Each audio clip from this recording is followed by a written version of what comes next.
बिस्मिल्लाहिर्रहमानिर्रहीम। अस्सलाम वालेकुम। My name is Mohammad Shahryar. आज हम 9th क्लास के मैथमेटिक्स के बारे में पढ़ेंगे। फर्स्ट चैप्टर हमारा मैट्रिक्स एंड डिटर्मिनेंट। तो फर्स्ट हम डेफिनेशन से स्टार्ट करते हैं। सबसे पहली डेफिनेशन हमारे पास मैट्रिक्स की। मैट्रिक्स क्या होता है जी? A rectangular array of a real number closed within square bracket. यानी कि अगर हम नंबर्स को स्क्वायर ब्रैकेट की फॉर्म में क्लोज कर दें तो वो हमारे पास क्या बन जाता है? मैट्रिक्स बन जाता है। इसकी एग्जांपल आप देख लें इधर जी। ये मेरे पास नंबर है जी 1 2 3, आप कोई भी नंबर ले सकते हैं, 4 5 7। इसको अगर हम ये स्क्वायर ब्रैकेट में क्लोज कर दें तो ये हमारे पास बन जाएगा जी मैट्रिक्स।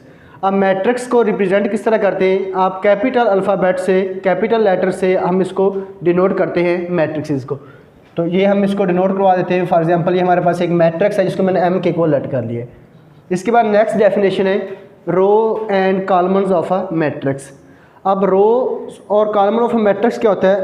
आपके पास जितनी भी वर्टिकली इंट्रीज होती हैं उनको हम कहते हैं G column of a matrix. ये हमारे पास जो हम नंबर्स को वर्टिकली अरेंज करके जो हमने लिखा हुआ है ये हमारे पास है G column of a matrix. अगर हम हॉरिजॉन्टल नंबर्स की बात करें, जिन हम नंबर्स को हॉरिजॉन्टल अरेंज करके लिखा हुआ है वो हमारे पास है जी रोज ऑफ अ मैट्रिक्स।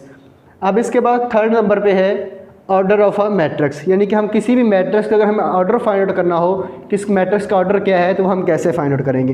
तो इसके बारे में आप देख लें जी। किसी भी मैट्रिक्स का जो ऑर्डर होता है वो हमें पता चलता है उसके नंबर ऑफ रोज से एंड नंबर ऑफ कॉलम। यानी कि हम जो मैट्रिक्स के ऑर्डर को जो हम डिनोट करवाते हैं वो हम करवाते हैं m बाय n से। m आपके पास क्या होता है? नंबर ऑफ रोज होते हैं, नंबर ऑफ रोज, और n आपके पास क्या होता है जी? Number of columns.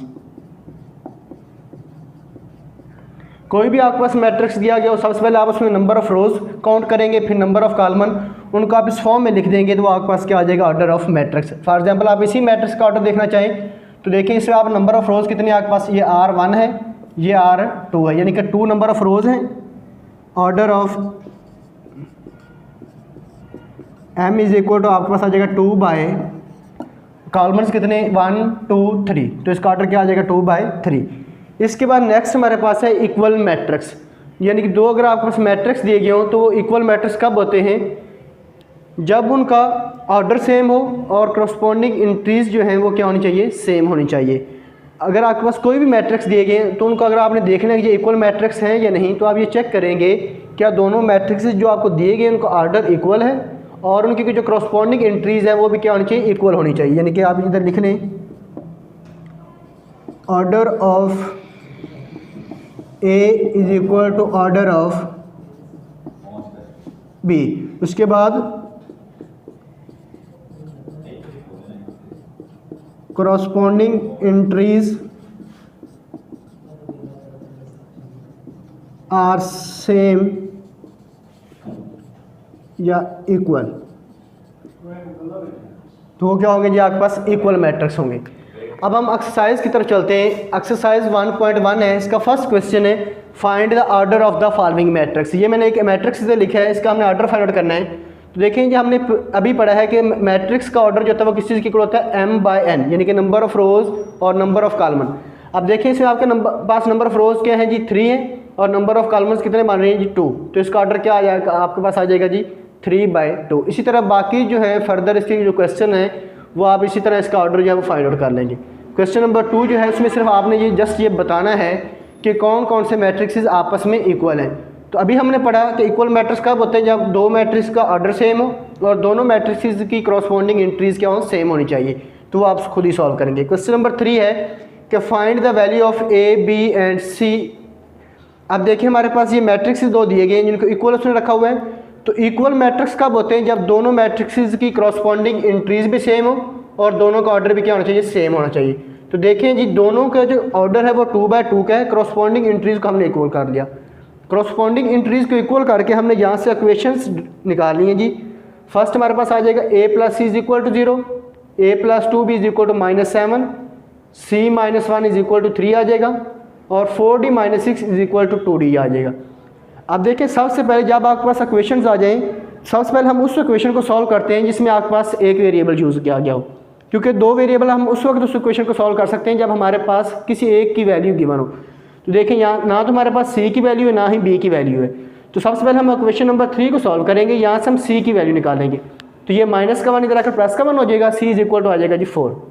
फिर हमने क्वेश्चन नंबर 4 को यूज़ किया, 4d - 6 is equal to 2d, ये प्लस का 2d तो जाकर माइनस का 2d हो जाएगा, हमारे पास आ जाएगा 2d इज इक्वल टू 6।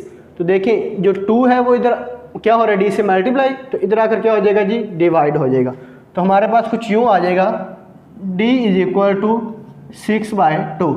तो यहाँ से हमारे पास जो d की वैल्यू है वो क्या आ जाएगी, 3। फ्रॉम इक्वेशन 1 हमारे पास क्या है, a + c is equal to 0, यानी कि c की वैल्यू हमने निकाली हुई है। हम इस c की जगह पे इसकी वैल्यू इधर सब्स्टिट्यूट कर देंगे, ये हमारे पास +4 उधर जाकर किस चीज़ को हो जाएगा, -4, a इज इक्वल टू आ जाएगा -4।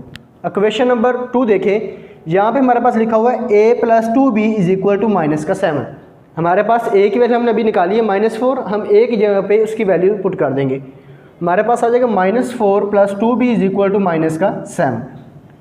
तो क्लास अब देखें, -4 उधर जाकर किस चीज़ को हो जाएगा, +4, हमारे पास आ जाएगा 2b इज इक्वल टू -3। ये 2 इधर मल्टीप्लाई हो रहा है, उधर जाकर क्या हो जाएगा, डिवाइड। तो इसी तरह हमने a की वैल्यू भी निकाल ली, b की भी, c की भी और d की, चारों की हमने वैल्यू जो हमारे पास कांस्टेंट थे उनकी हमने वैल्यू निकाल ली है। अब इसके बाद नेक्स्ट हमारा है टाइप्स ऑफ अ मैट्रिक्स। तो फर्स्ट टाइप है इसकी row matrix. A matrix which has only one row, a matrix which has only one row is called row matrix. इसके एग्जांपल आप देख लें, a इज इक्वल टू 2 3 4। अब देखें जी, इसके पास आपके पास इसमें सिर्फ एक ही रो है, तो हमने डेफिनेशन में यही पढ़ा था कि a matrix which has only one row is called row matrix. इसके बाद column matrix, a matrix which has only one column is called column matrix. Example b इज इक्वल टू 2 4। अब देखिए आपके पास यहाँ पे सिर्फ एक ही कॉलमन है, तो ये कौन सा मैट्रिक्स होगा जी, कॉलमन मैट्रिक्स होगा। अब इसमें आपने रोज़ को नहीं देखना कि इसमें रोज़ 2 है, क्योंकि हम सिर्फ कॉलमन मैट्रिक्स की बात कर रहे हैं, तो इसमें सिर्फ एक ही कॉलमन है, तो ये कॉलमन मैट्रिक्स होगा। उसके बाद रेक्टेंगुलर मैट्रिक्स। रेक्टेंगुलर मैट्रिक्स क्या होता है, a matrix is called rectangular matrix if the number of rows is equal to number of column. यानी कि आपके पास नंबर ऑफ रोज जो है, number of rows is equal to होनी चाहिए किसके, number of, sorry not equal to होनी चाहिए नंबर ऑफ कॉलमन्स की। यानी कि अगर नंबर ऑफ रोज और नंबर ऑफ कॉलमन्स अगर इक्वल नहीं होंगे तो हमारे पास होगा जी रेक्टेंगुलर मैट्रिक्स। इसके एग्जांपल आप देख लें, C इज इक्वल टू 2 3 4 5 6 7। अब इसमें आपके पास नंबर ऑफ रोज 2 है और नंबर ऑफ कॉलमन्स हैं 3। अब इसके बाद square matrix, a matrix is called square matrix if the number of rows is equal to number of columns. यानी कि स्क्वायर मैट्रिक्स में क्या होगा, number of rows equal to होंगे, number of rows is equal to number of columns. Example इसकी देख लें आप, a इज इक्वल टू 2 2 4 5। इसमें आपके पास 2 रोज हैं और 2 ही कॉलमन्स हैं, तो ये हमारे पास किसकी एग्जाम्पल होगी जी, स्क्वायर मैट्रिक्स की।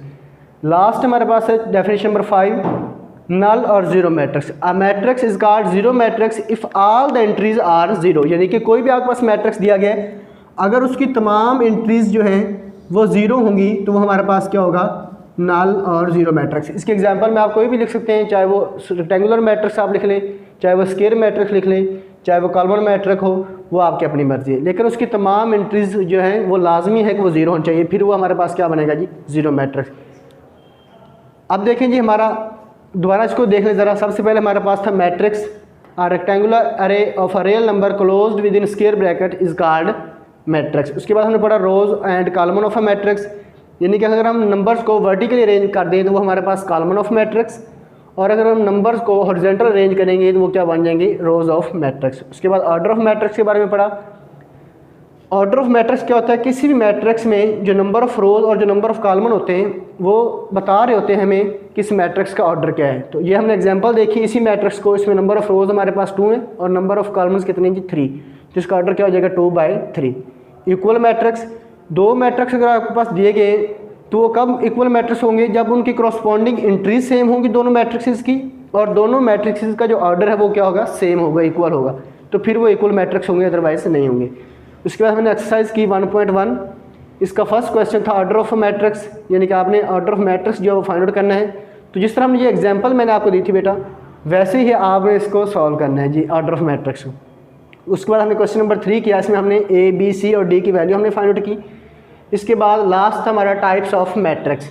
तो टाइप ऑफ मैट्रिक्स आज हमने फर्स्ट 5 पढ़ी। फर्स्ट थी हमारे पास row matrix, a matrix which has only one row is called row of matrix. उसके बाद हमने पढ़ा column of matrix, a matrix which has only one column is called column matrix.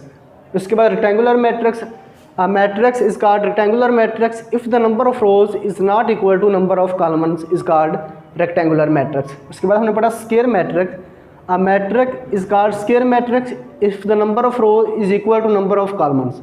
यानी कि अगर number of rose number of कॉलमन के equal होंगे तो फिर वो क्या होगा, स्क्वायर मैट्रिक्स होगा। नल और जीरो मैट्रिक्स लास्ट वाला, a matrix is called null और zero matrix if all the entries of a matrix is zero, यानी कि जितनी भी आपके पास अंदर एंट्रीज दी गई है मैट्रिक्स के अंदर वो सारे क्या होने चाहिए, ज़ीरो होने चाहिए, फिर वो हमारा क्या होगा, नल और ज़ीरो मैट्रिक्स होगा। इस तरह हमारा जो आज का टॉपिक था डेफिनेशंस और एक्सरसाइज 1.1 वो आज एंड हुई। कल हम इंशाल्लाह नेक्स्ट लेक्चर में आगे पढ़ेंगे जी।